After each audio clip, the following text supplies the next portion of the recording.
Could a strange substance found by a southwest Arkansas man be part of a government test? Well, that's the question at the heart of a phenomenon called chemtrails, now getting widespread attention. Well, tonight, KSLA News 12 investigation reporter Jeff Farrell shows us the results of testing we had done about what's in our skies.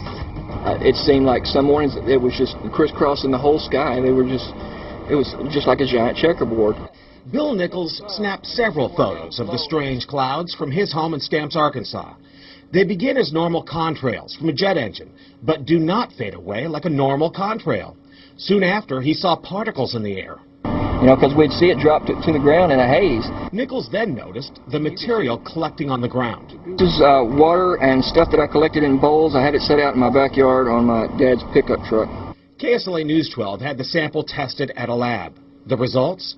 A high level of barium, 6.8 parts per million, more than 3 times the toxic level set by the EPA.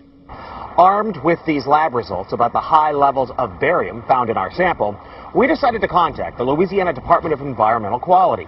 They told us that, yes, these levels are very unusual, but at the same time, they added the caveat that proving the source is a whole nother matter.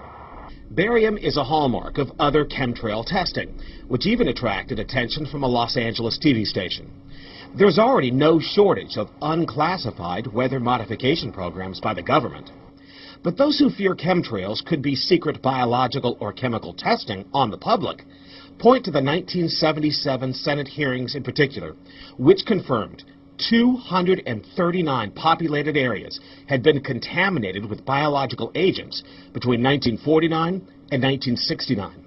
Later, the 1994 Rockefeller Report concluded hundreds of thousands of military personnel were also subjected to secret biological experiments over the last 60 years. But could secret testing be underway yet again? I'd rather it be something inert and benign, something that's, not causing any damage, but I'd like to know what it is. KSLA News 12 discovered chemtrails are even mentioned by name in the initial draft of House Bill 2977 back in 2001 under the Space Preservation Act. But the military denies any such program exists. Jeff Farrell, KSLA News 12 reporting. And, it turns out until 9 years ago, the government had the right under U.S. law to conduct secret testing on the American public under specific conditions. Only a public outcry repealed part of that law, with some exceptions. Now, Jeff's report mentioned high levels of barium linked to those alleged chemtrails. We wanted to find out exactly what effects barium has on the body.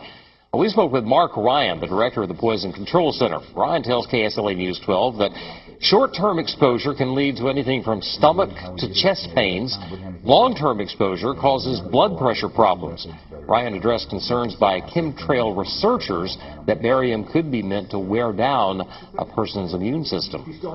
Anything that causes ill effects in the body long-term chronically is going to affect your ability because it's constantly working on the body.